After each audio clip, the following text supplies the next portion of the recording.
very helpful and generous donors, Diakoni Germany. We have got funds from them to help and support the Syrian refugees and then the Iraqi displaced people. So today was one of the distribution that was supported or funded by Diakoni Germany. We have given food packages to 350 families, and I don't have the database now, but as average we can count 5 people for each family. So I mean 5 multiplied by 350. Actually we have all the information in our database, but I'm sorry that I didn't bring that information with me. And the package is like a full package that you have seen. It's full of dried food, and it's about like 5 kilograms of rice, 5 kilograms of burger, something like it's a wheat kind of burger, and tea, sugar, tomato paste, tahini is something that people have it for breakfast here, and oil, salt, and some other things. So it's about, we can say, depending on the size of family, it can be enough for 2 weeks or 3 weeks or little than 2 weeks, depending on how many people are in one family, because we give the same package to all the families. And the beneficiaries were mostly Yazidi. Yazidi is a minority religion in Iraq, and there were some families, they were Christian. They're Christian. So actually we work for all the displaced people, not only the minorities. But since like we worked with for all in June and July, but since the August crisis that focused on the displacing or that caused displacing Yazidi and Christian, and they are both religious minorities in Iraq. So because of that, in August we focused our efforts mostly to help and support the Yazidi and Christian IDPs or internally displaced people, because they are more vulnerable. There have been more violence used against them, and they have recently arrived, so they need immediate help. Can you say something about the assessment and registration process that you operate? Sure. First, before any distribution, we try to find the most vulnerable. I know that all the IDPs, all the internally displaced people are vulnerable and need help, but there are levels, you know, like this level is more vulnerable than the other, and so there are different levels. So we try to find the most vulnerable group at that time, and we do that through our communication, relationship with the host community, with the local authorities, with the UN agencies and coordination meetings, plus our observation and our visits to the sites of IDPs. So depending on that, we choose some sites and go and fill the assessment forms. And the assessment form is more than 30 questions with some question has more than one. It includes more than one question. It's simple question like names and information like names, family, then the size of the family, and the female and male age groups, and then the previous address, current address, if they have source of income, I don't know, if they have disabled, people with chronic diseases, people with disabilities, elderly people, the situation of the house or the shelter, the assistance that they have received up to this moment. So all this information, and we put that in our database, and we categorize them like who is the most vulnerable, like okay, the family who have more bigger number of family size, they are most vulnerable than other, or the one whose some income is better than no income, and then the people who have with disability, they are more vulnerable, and so on.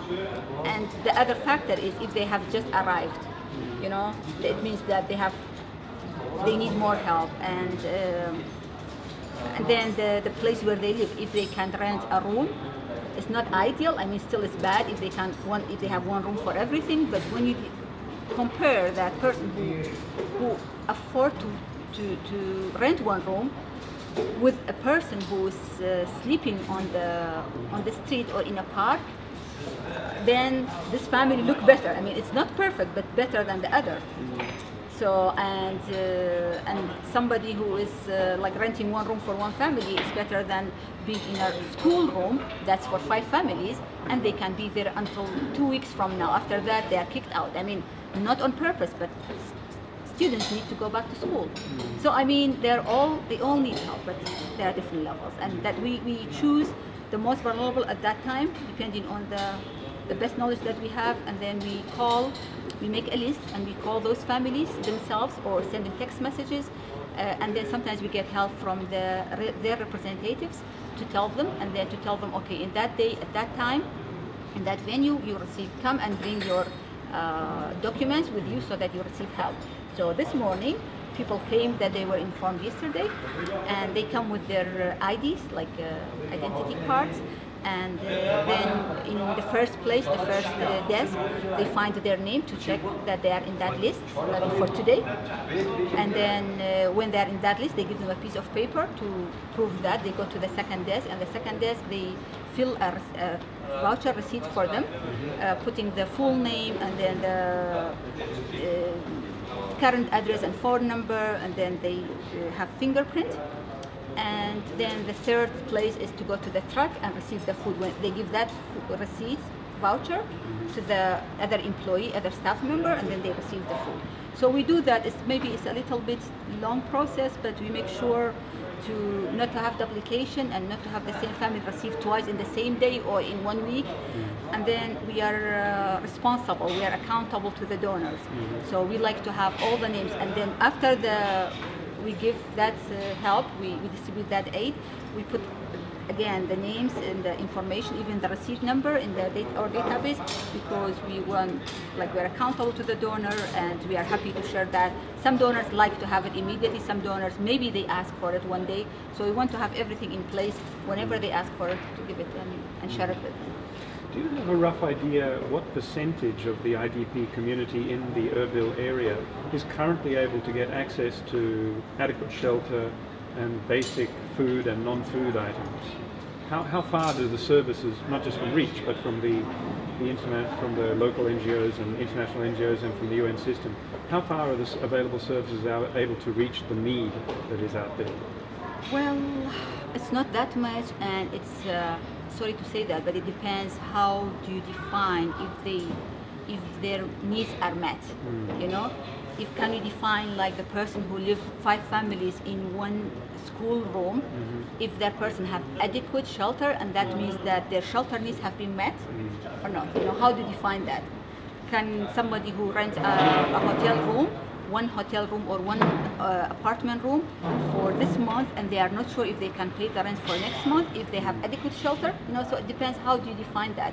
If this is secure, so actually I can say most of the people, most of the needs have not been met, but like there are little things have been done. I mean, different NGOs, different agencies try to help, but the number are huge.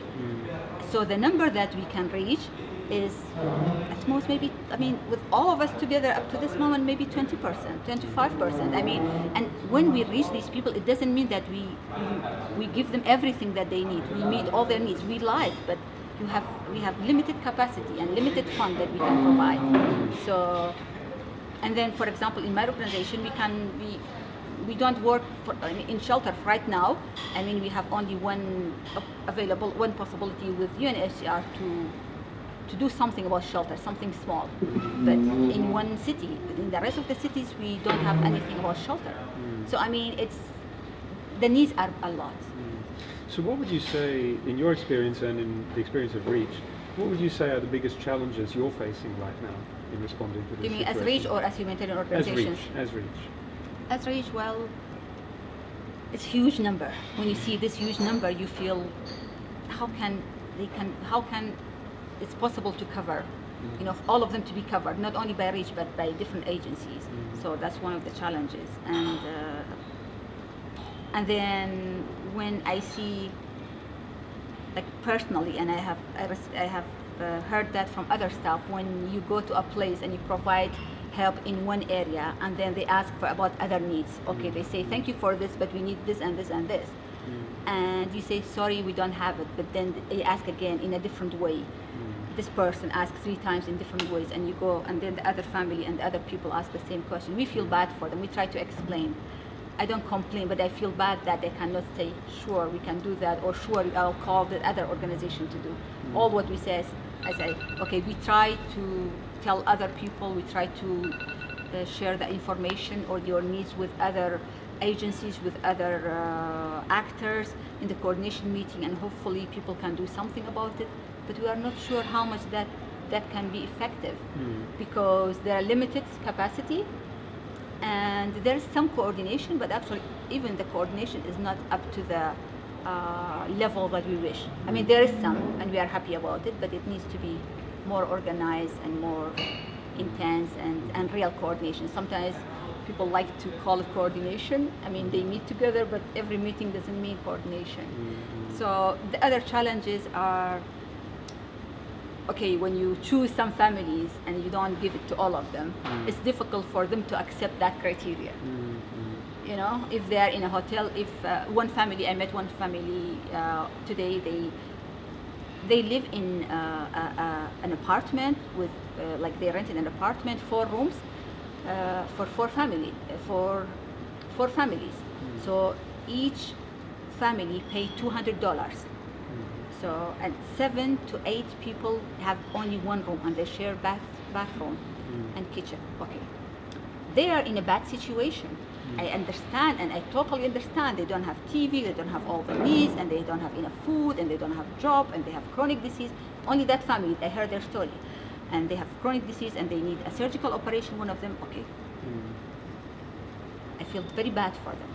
But if I apply the vulnerability criteria at this moment compared with other IDPs, displaced families, I cannot give them food. I don't say the food is solving their problem, but at least something for a while. They feel happy about it, and it means their needs for a short time, for 2 or 3 weeks. But I feel bad that I cannot give them that according to that criteria, because they are better in compared with other families. They are not good. So this is another challenge. I mean, it's, I can see that. and of course another challenge is when I see, we appreciate that the UN agencies are here and work, but they are much slower than you expect, and their bureaucracy is too much and too high, and their service is too expensive. They do some, I don't know, like some fancy things, like fancy hotels, everything is fancy and expensive. So their service is very expensive, while their action is very slow. So I feel happy when people they're here and they serve, but I wish they were more reasonably spend money and have better planning. Okay, IDP crisis is not new. Okay, since June, I mean, even before June they were displaced people, but since June it's very clear, and still they haven't built one camp in Suleimania, Erbil, and Kirkuk, or in any of the Kurdistan, like cities in Kurdistan for displaced people. Why? Okay, I know it needs planning, I know it needs time, but they have contingency plan, and it was like there was some indication about that, and we haven't seen. Still, they say we look at the site, one of the site, and see if it's good for a camp. Come on, it's a humanitarian crisis. People die. I mean, it's, you need to act. Okay, people are in school. What can they do after 2 weeks or 1 week? People are in public building. People are in unfinished building. Okay, they can be there today or up to 1 month, and then when it's raining, when it's cold, they cannot. So you need to act quick. You have a lot of resources, like money-wise, you know, staff-wise, everything. All the world are supporting you. So what are you doing? So it hurt me, actually. Personally, it hurt me. I say, it doesn't make sense. Well, one last question then. If you have one message or one thing you'd like to convey to our networks, our international church-based networks, what would it be? Yeah, first we are grateful for your visit and taking time to see the displaced people situation by yourselves, and we think that you can support the people in Iraq and the displaced people by advocating and pushing other people, like pushing the international community to do something. And by doing something we don't mean only donating money. Okay, donating money is one way, and it's good, but that's not the only way. The other ways that the international community and networks like World Church of Council of Church can help the people in Iraq is by raising awareness of the international community and your government, your members of members of your network, that this is the situation and people are in crisis. So to put pressure on their governments, on the decision makers to do something, to act and not to just look, and act to make it better, not to act to make it worse. Like the way that the US government interfered in Iraq is the worst way. So we don't mean that way. As an NGO worker, as a peace builder, I don't suggest that to help us with weapon or military, no. But help us with putting pressure on the Iraqi government to have a policy with the minorities and with the Iraqi people to see us as equal, not to do discrimination, not to be the indirect cause for conflict and killing. The ISIS was 5% before Mosul crisis, but then because of the wrong policy, because of the discrimination, because of the what the Iraqi government did in Iraq, then people used the theory or the proverb that the enemy of my enemy is my friend. So they supported ISIS, not because they love ISIS, because they hate Maliki government or the Iraqi government. So, I mean, if we take that, if you correct that, then we take 90% of ISIS. So it's not, fighting is not the only way. So please push the Iraqi government, like through advocacy, to do better. And please train the Iraqi government to think peacefully. Please try to encourage and convince peace builders from all over the world to come and help the Iraqi people, to help us, to give us the tools to know better how to deal with the problems. Like at the government level, they need that tool. Maybe they don't know the needs of that now, but I know they need it. You know, they need that tool to be able to have a fruitful discussion and negotiation with each other, the political parties in Iraq, the government in Iraq. And then we as the NGOs, we need that. The displaced people need that tool to be able to reconciliate and help them with trauma healing and help them to accept the people who hurt them. You know, I mean, to live with them again and to be their neighbors. So that's one of the important needs. Like I told when American media last week, I said, please, instead of sending us 1,000 soldiers, send us 100 peace builders. Maybe that's the best way you can serve us, and then they will be safe and they will not be killed in the war. Well, thank you very much, Hira Anwar. It's been a pleasure to meet you and see your work in action here. Thanks very much. Thank you so much. Thank you for your time. Thank you.